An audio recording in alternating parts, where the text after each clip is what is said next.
Thank you very much. Good morning, everybody. Thanks to the organizers for inviting me. I am a newcomer to this field of discrete models. So this is the abstract. Maybe you already read it. Some of these findings have been obtained together with François Leivras, and these are the references.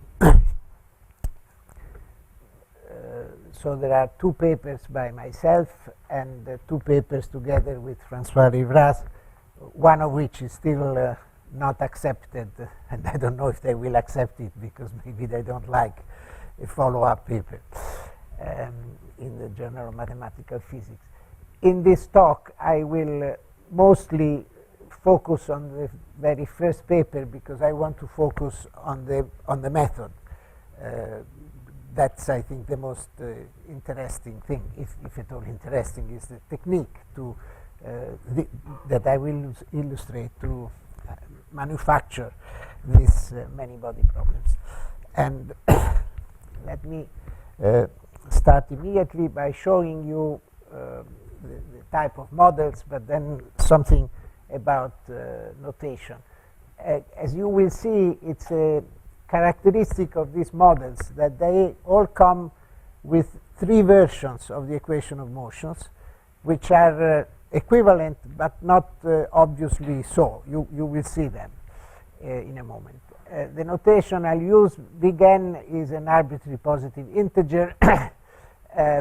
Other indices like n, m, k go from 1 to big N. J will be the discrete time, so it will go from 0 to 1, 2, 3, on to infinity. And the coordinate, I think of these models as particles moving in the complex plane. And so the coordinates of these particles, n of them, an arbitrary number n of them, are these coordinates zn, which generally are complex numbers, and equivalently one can transform these models into n particles in the physical plane, say the horizontal plane, simply by writing zn equal xn plus y plus iyn, the imaginary part, like this.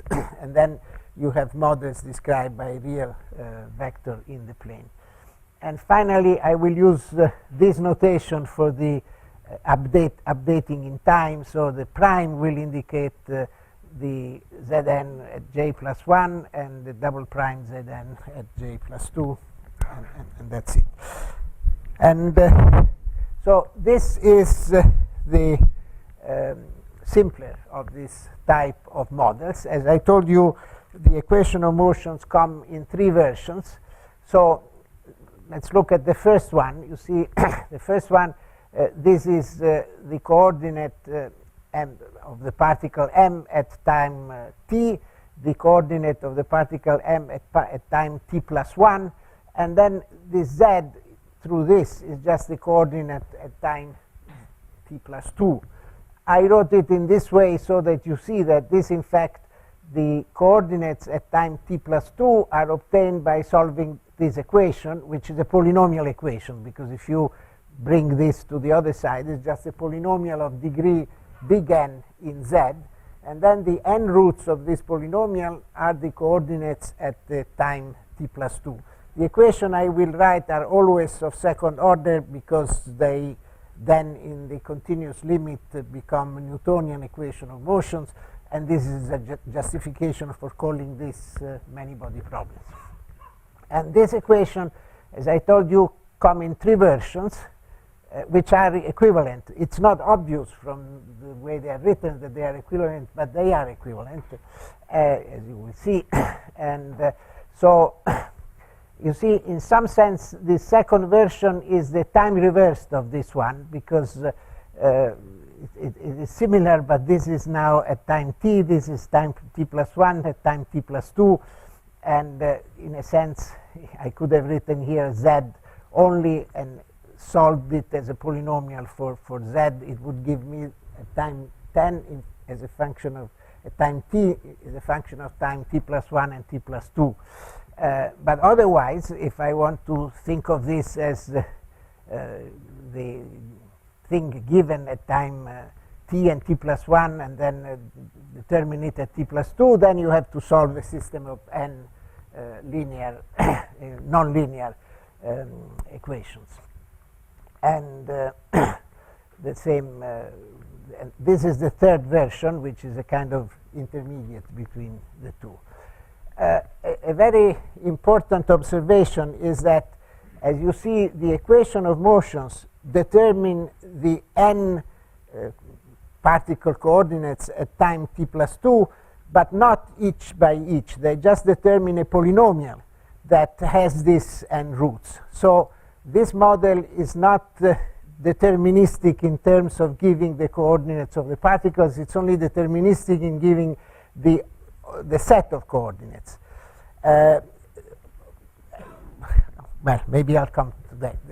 There may be a natural choice for these coordinates by contiguity, but in general, this model itself is a model that does not give you the individual coordinates, but only the set of all of them. So these are the equation of motions, and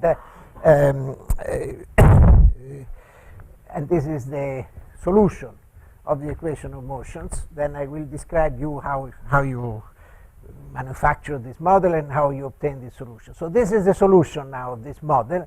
You see the A is a constant. I should have an arbitrary constant. And so now here, this is a polynomial equation of degree n in z, if you bring this product on the other side. And so given the initial coordinates at time 0 and 1, you solve for this polynomial. You get n roots of the polynomial, and these are the n position of the n particles at time now j. So it's the solution of the model at time j. Okay. And of course, the solution is also defined up to permutation, because you only are given the n roots, and how to assign the label n to each of them remains arbitrary. They might be determined by contiguity. And also observe that this A is an arbitrary constant.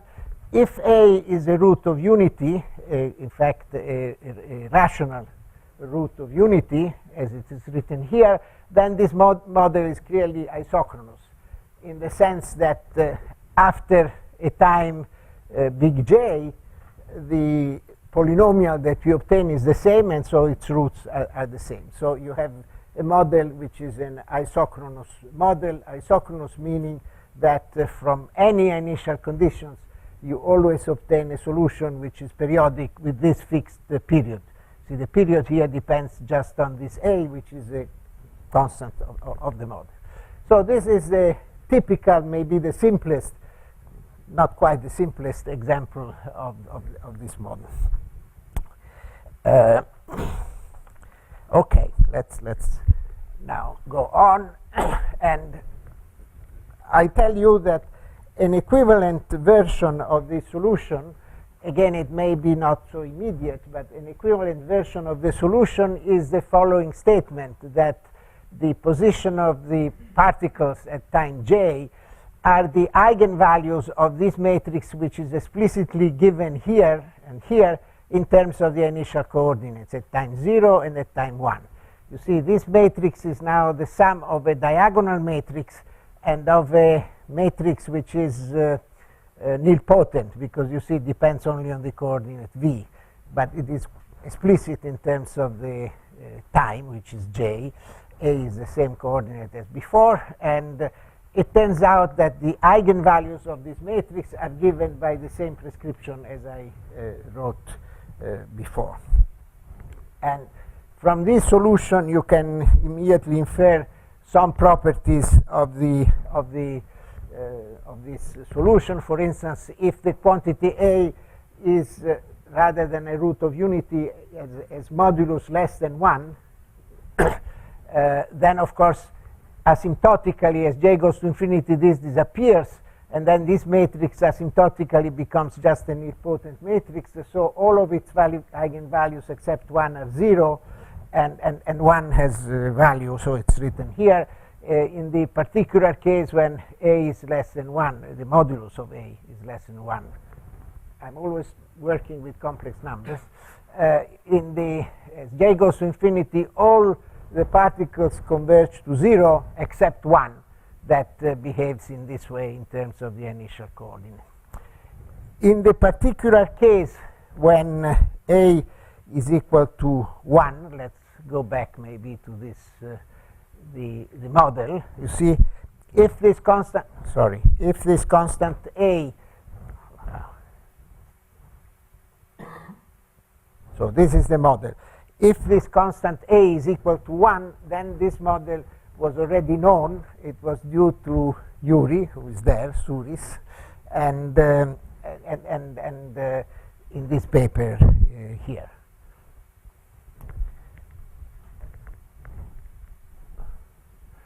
The continuous time limit of the model that I described, the more general one with a not necessarily equal to 1, not equal to 1, I mean, but more general, you get the continuous time limit in this way, and these are the equation of motions of the continuous time model.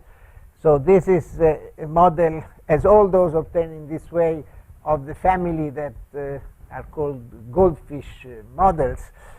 They have this fraction. The acceleration is equal, as always, this term depending on the velocity. So these are the forces are velocity dependent. Anyway, these are the equation of motions in the continuous limit, as you see, Newtonian equation of motions, and this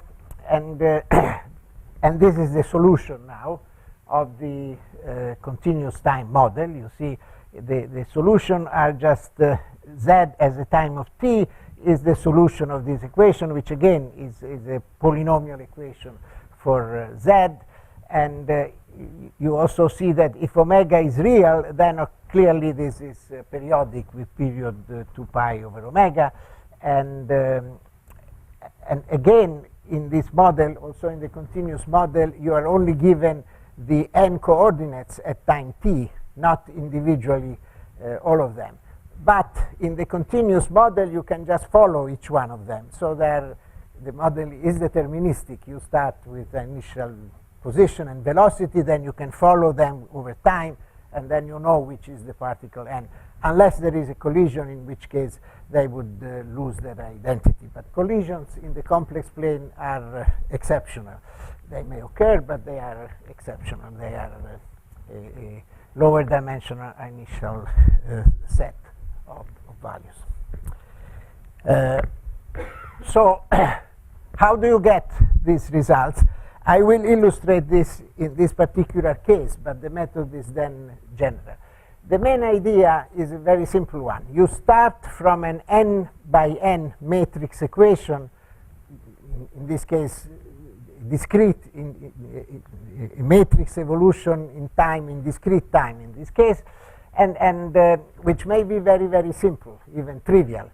And then you look at the evolution of the eigenvalues of this matrix, and the evolution of the eigenvalues is your model, if you can find a way to write it only in terms of the eigenvalues themselves. And you will see how this goes. So now I illustrate this on the model which I have given you previously. So the starting point is this very simple matrix equation, same notation. Now u and v are n by n matrices, and the prime indicates updating in time by 1.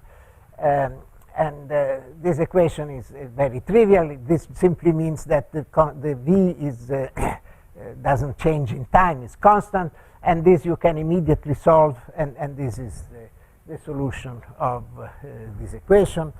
And so you know how to solve this equation, and now the question is, what is the evolution of the eigenvalues of this quantity? And so the approach to do that, you introduce the matrix R that diagonalizes the matrix U. So Z is a diagonal matrix, and its diagonal terms, Zn, everything here is of course, function of time, so function of j. And so one wants to see if one can get an equation only for the Zn. Then you say that V is given by this formula. Note here, you see, there is R prime, so it's R at time t plus 1. That's the trick that you have to use in this case.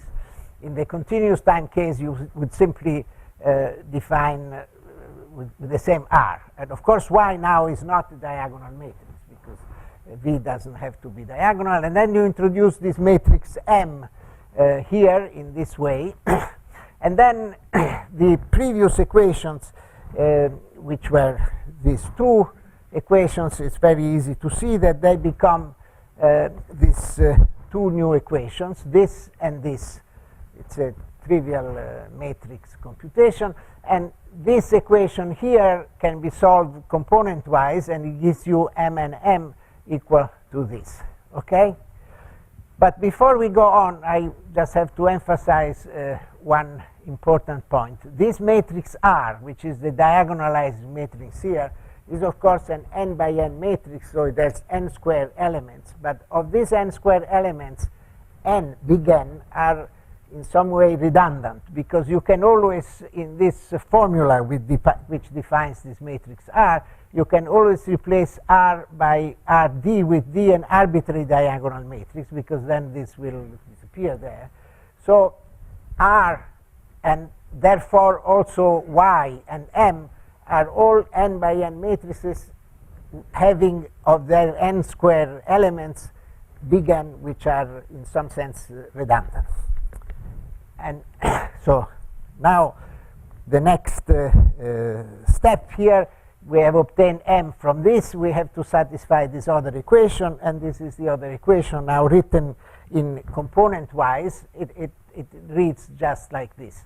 So here again, I have this is now a n by n matrix equation. Well, it's in components, so n and M go from 1 to big N. So these are in fact n square equations. And how many variables? Well, the variables are the n square components of the Y, but of these n square components, big N are redundant. So these are in fact the Y are de facto big N minus 1 unknowns. And then there are the Z's, which are the eigenvalues, which however come in at different times. So you have now n square equations. There they are.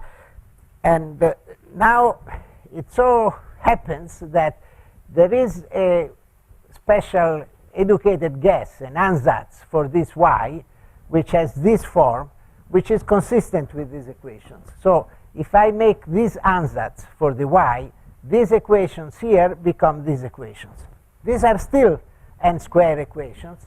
But you see now that I can just say that this is a constant and this is a constant, and this is satisfied. And now in this way, I get only 2n equations, which are just these equations here. This bit equal to 1, this bit equal to 1. And now you see I have 2n equations, and the unknowns are 2n. So there are this gk and the z's themselves. In addition, these equations are linear in GK. So I can, in principle, solve them by Cramer's rule, or even in these cases, it's so simple that I can actually solve them more or less explicitly with these formulas. And now I have, three options. One option is that I solve this equation, and then I get, so I consider that I'm solving this equation. So this is now the equation. I obtain this G with the cowboy hat, and this is a function of Z prime and Z double prime. I put this in this equation, and then these are my equation of motions. Or I can solve this. I get this with a different type of hat, lady hat maybe, and then I put in these equations, and I get other equation of motions. And the third possibility is that having solved this and this, I just equate them, and I have the third type of equation of motion. So this is the way I obtained the equation of motions, and the solution was just to obtain the eigenvalues of that matrix. Again, that case was so simple that I could obtain them explicitly.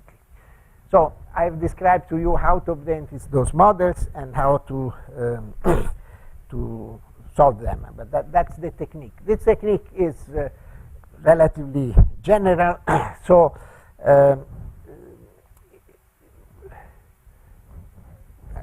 this was model 1 of the first paper. Model 3 of that first paper is here. It's analogous, but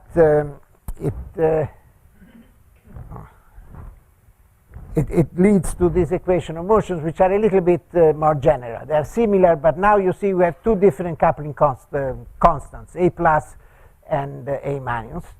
So it's a generalization of the previous model. It reduces to the previous one if A minus 1 is 1 and if A plus is A. And the solution in this case, in the discrete case also, it's a little bit more general. You may have a choice of A and A plus such that the model is isochronous or asymptotically isochronous, which means that it becomes isochronous only in the large time limit. So a richer behavior is possible, and the continuous time limit of that model is another of this goldfish type, Newtonian type equation of motions. Here they are. You see now there are two constants here, alpha and omega, and it can be the solution is of course known explicitly in the same sense as before, and one can see that this also is a model which is it can be isochronous or asymptotically isochronous depending on the values of these two constants alpha and omega. The model 2 and 4, which you see this first paper had 4 models, 1, 2, 3, 4. 1 and 3 I've described to you. 2 and 4 lead to equation of motions which are more complicated. I have not written them out. You may be amused to know that in those cases the limit, the continuous time limit of those models yielded models which were new, and so they were discussed in two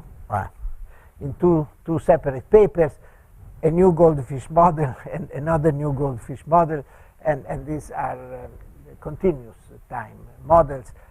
The equation of motions, I have not written them down. If you like, I have them, but I want to go on because time is running and they are not here.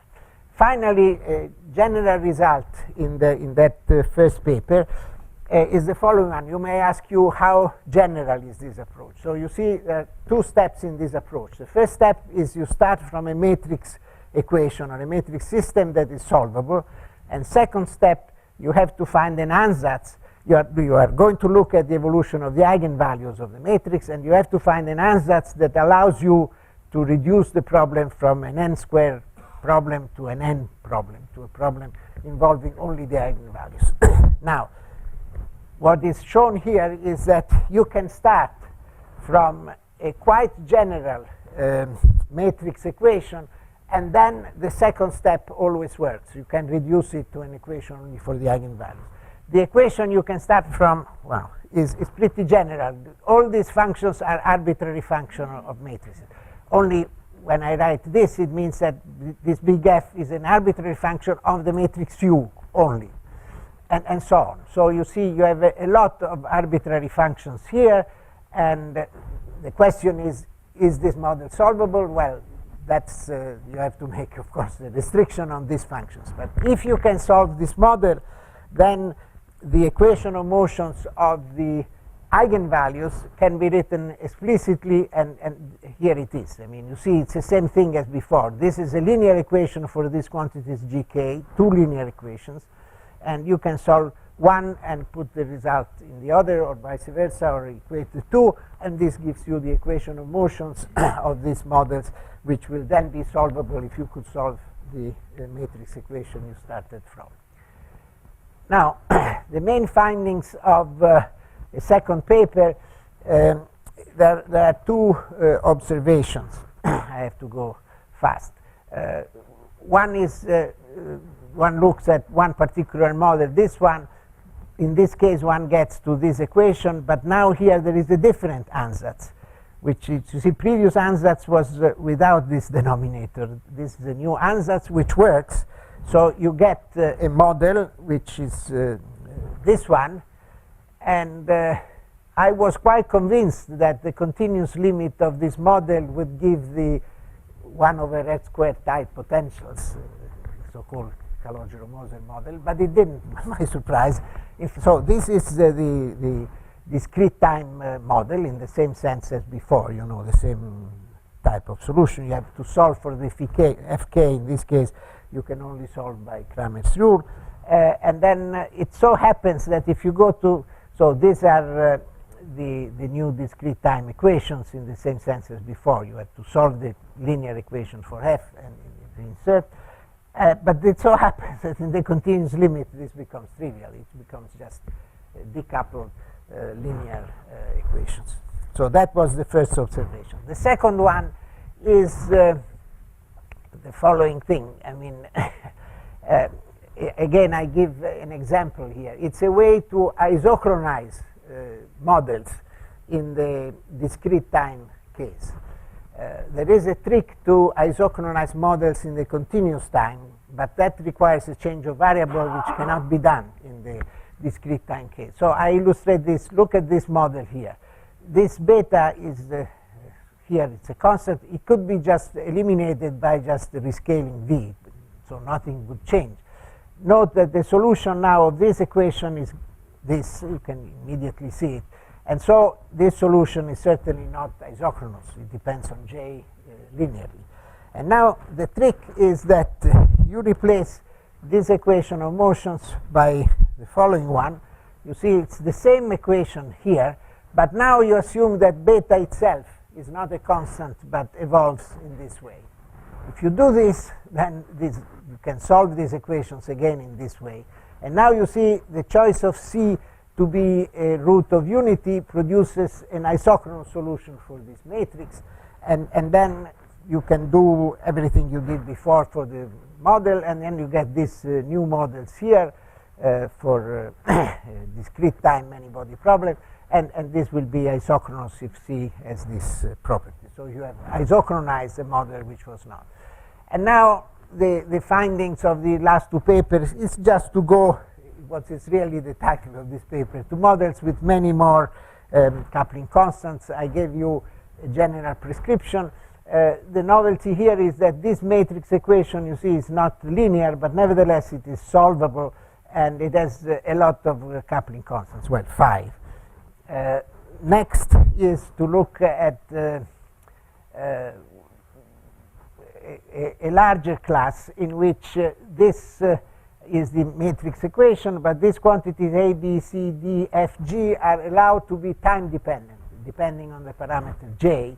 And then this equation is solvable if this equation is solvable, which is a linear equation now for a scalar quantity with this definition of P and Q. Lots of formulas, but not so important. And then the last one is that particularly studying one of these models where A, B, C, D, F, and G now are constants, and this can be solved explicitly, and it is discussed in this paper yet to be published. A model with a lot of coupling constants and therefore a rich behavior. Okay, thank you. I'll stop here.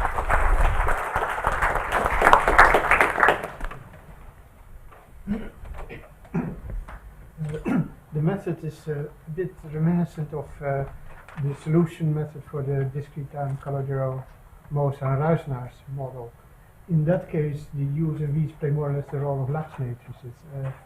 Do they play a similar role here? No, I mean this approach is, as you have seen, is more in the spirit of C integrable equations. In other words, equations which you do not go through a Lax pair, you go directly to the solution. So no Lax pair used here. maybe it could be reformulated in terms of Lax pair, but in a sense, Lax pairs are not necessary. This is more explicitly. I gave you the explicit solution as a prescription to find the solution. But of course, the two things are somewhat similar. Yeah. But in your approach, you used the Lax matrices and then looked at the eigenvalues. Here, one looks directly.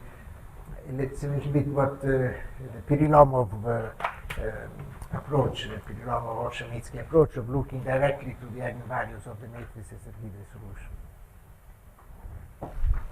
When you say solvable for the matrix equation, it's just that you can produce a solution. Yes, that you can up to algebraic operations, so to say. But for the matrix, no, it's explicitly. The solution is explicit. When it's linear, it's yeah, when it's linear, it's trivial. Yes, then you have some non-linear examples. Yes, but the matrix equation could be linear. Nevertheless, it produces for the eigenvalues a linear model. In your trick for making the system isochronous in the looking at the matrix equation, I think you can do something slightly more general with beta. So if you take beta to be any periodic function, you can also get a slightly more. Oh yeah. But then the solution of the matrix equation is more complicated. A bit. Well, a little bit. I mean, you can write it as a sum over roots of unity. So A little bit. not much. Yeah, I agree. Yeah, of course, you can do. Yes, one last question. What is the origin of the name goldfish system? The origin of the name goldfish is that is in a story by Pushkin, but I can tell you privately. The point is that the first paper on the continuous time, which is a very simple and neat model, I presented. It had been derived before, but I presented it at a conference for the 60th or maybe 65th birthday of Zakharov. And Zakharov had written a piece on a poetic description of integrable systems in terms of the fact that looking for integrable systems is like fishing and trying to find a goldfish. Goldfish in the Russian mythology is this, very precious things that might come out. So the story of this fisherman who's always looking for the goldfish. And Zakharov said it's very difficult to get it, but one should keep trying. So very presumptuously, I told that my mother was a goldfish. And so after that, I've always, and other people also, like even Yuri, because of me, he said... You know how the story ends, yeah? No, I don't remember. You mean the Pushkin? No, how does it end? Yeah, yes. There is no happy end there. There is no happy end. Yeah, because the wife is the fault of the wife. Yes. But okay. Okay, thanks, Peter, again.